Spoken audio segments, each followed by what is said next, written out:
too. Folks, this is Soul to Soul, a chat with Glendora. And when my helper, Phil Eddy, was, how old were you, Phil? 19 maybe? 19, and you went out with a group that was called what? Rock for Life. And tell about the encounter. We were at a festival. We went around to music festivals spreading a right to life message. And we were at a festival in New Hampshire when we encountered a booth from the organization PETA, which is a vegan organization. They were doing outreach to young people at music festivals as well. And there were some people who were being mean to them, harassing them, eating hot dogs in front of them. And I went and I apologized on behalf of others. And we entered dialogue, which is a great thing. If you want to talk to people, enter dialogue with them. Don't talk at them, talk with them. And they made me realize that my espoused worldview didn't match up with my actions and my food choices. And they made me realize that a realignment towards veganism was necessary. And through that, I became a vegan 19 years ago. Wow, that's a great story. Phil, did they ask you to sign anything? A petition, but in terms of legally binding, I wish they did. Maybe I get a discount somewhere. And Phil, what is the next thing I wrote down on our article for the Advertiser? You got some jokes in there. Does the jokes come next? Yes. Okay. Would you like me to read them or give you a prompt? What do you think? Give me a prompt, please. All right. Snowman. Yes. One snowman said to the other, I haven't seen our friend Herb around here lately, have you? And his friend says, not since he left for Florida. Private tutor. I'm going to skip that one, go to the next one. Okay. Minister's assistant. You want to know why, folks? We gave away the punchline. Oh. That's why. So what's the third joke, sweetie? Minister's assistant. Excuse me? The minister's assistant? Oh, the minister said to his assistant, I'm going to be out of town next Sunday. Will you write the sermon and deliver it? When the minister came back, he asked the congregation, how did you like last Sunday's sermon? The response was not good. So the minister went and he told his assistant, he said, the people didn't like last week's sermon. What did you say? And the assistant said, well, I didn't have time to write one of my own, so I used one of your old ones. Next up, golf. The priest was talking to one of his parishioners, and the parishioner said, Father, is it a sin for me to play golf on Sundays? And the priest said, Son, I have seen you play golf, and it's a sin for you to play golf any day of the week. Flat choir. The mother said the choir was flat. The daddy said the sermon was too long. And the little daughter said, I thought it was a pretty good show for a dime. And then, why did the trumpet player practice his instrument in the closet? Do you know why, Phil? I think I gave it away, but yeah. He was a private tutor, wasn't he? There you are. Thank you. Next. That was it for the jokes. No, there's 5 more jokes, Phil.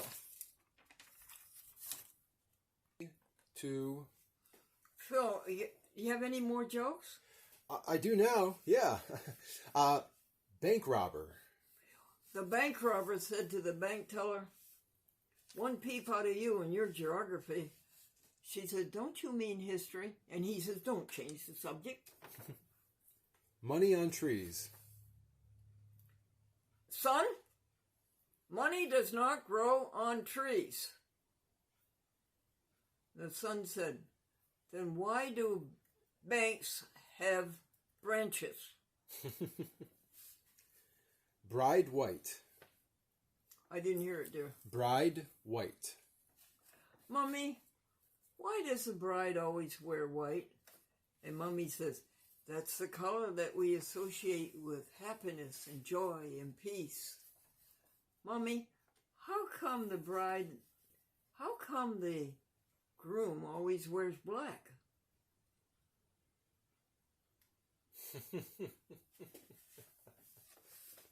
Hey, why are you wearing black today? Pardon me, dear? I noticed you're wearing black too. Yeah. All right. New mayor. Oh, folks, the man who lives 2 houses up the street from us won the election as a mayor. And so his wife thought it'd be lovely to have cake and coffee at Village Hall. And so we all went up to Village Hall and we enjoyed our cake and our coffee. And we were the last group to leave. And as we're leaving, we looked through the glass doors of Village Hall, and here is the mayor with the vacuum cleaner cleaning up all the crumbs. And his wife said, headline for the newspaper, new mayor makes clean sweep of Village Hall. Good for you. Quarters Sunday School. Little girl's running to church, and she's running too fast, and she has a quarter in her hand for the church, and she has a quarter in her hand for the Sunday school. And wouldn't you know, one of the quarters popped out of her hand, rolled down the sidewalk, and went down the sewer. She went to the sewer, and she hung her head, and she says, I'm so sorry, there goes Jesus' quarter.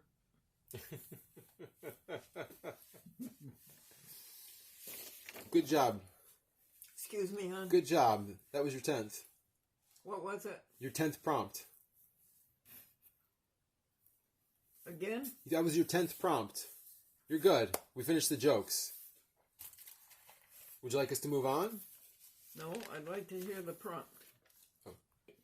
Can you give us a Bible passage, Phil? Can you read us a good Bible passage? Sure. Romans 8:31. What then shall we say in response to these things? If God is for us, who can be against us? Oh, do it again, honey. What then shall we say in response to these things? If God is for us, who can be against us? Romans 8:31. Nice. If God is for us, who can be against us? And remember, translate that to the another name of God. If love is for us, who can be against us? The almighty power of love.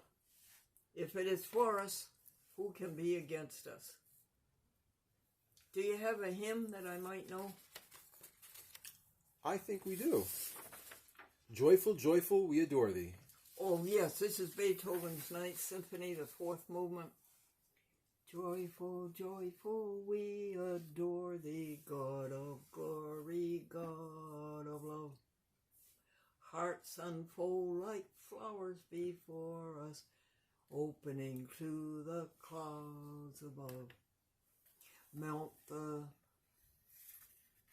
something, sin and sadness, drive the doubt of dark away. Giver of immortal gladness, fill us with the light of day. Isn't it beautiful?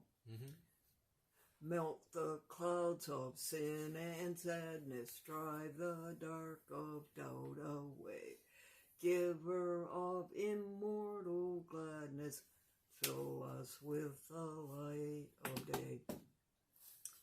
Well, Phil, This was wonderful. Yeah. Thank you so much for writing the script, and thank you for the prompts. Would you like the last word, Phil? Sure. How about another 5 words? Another 5 vocabulary words. Again, dear? How about another 5 vocabulary words? Would you like those? Oh, do you have... Oh, to strengthen our vocabulary? Oh, yes. Good for you. All right. First one. Affluence. Affluent. What does it mean? Abundant supply, as a thought of words, profusion, abundance of property, opulence. Beautiful. Affluence of love. Keep going. Afford. To incur without serious detriment. That's right, folks. If somebody says, can you afford that? You say, I can incur that without serious detriment. Detriment, hon? Yeah. Yep. I can incur that without detriment. I like that. A franchise. A franchise means it's set free. Mm-hmm. What's the definition? To free from bondage or obligation. Oh, that's nice. You know what? You and I want to be set free from the bondage of selfishness, egotism, me first, and bad thought. Next one, Phil. Affray. Hold it. To. What's the next word, Phil? Affright. And what's it mean? Sudden terror. And what's the next word, please? Affront. And what does it mean? To offend by disrespect, to insult, or to demean. Yes.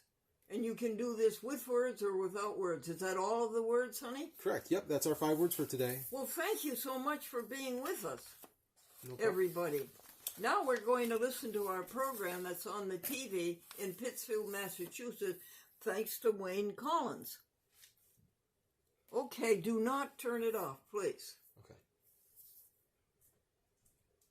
Wayne, turn it on, please.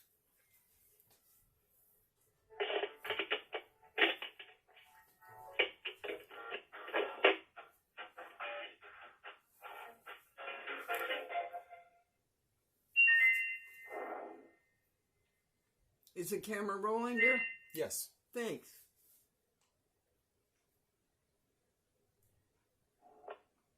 Hello, I'm Jim Clark, Executive Director of the Pittsfield Council on Aging and Senior Center here in Pittsfield. I'd like to welcome you to another episode of A Chat with Glendora. Jim Clark.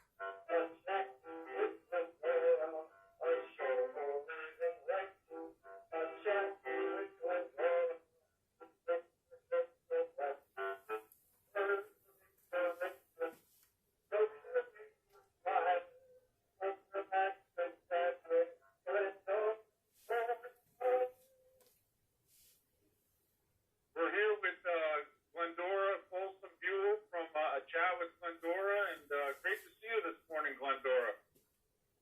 Good morning, dear. And we got Carol on technical support on your end, and we're going to get pretty good with this Zoom meeting yet. Phil, would you turn off the camera, please? Yep.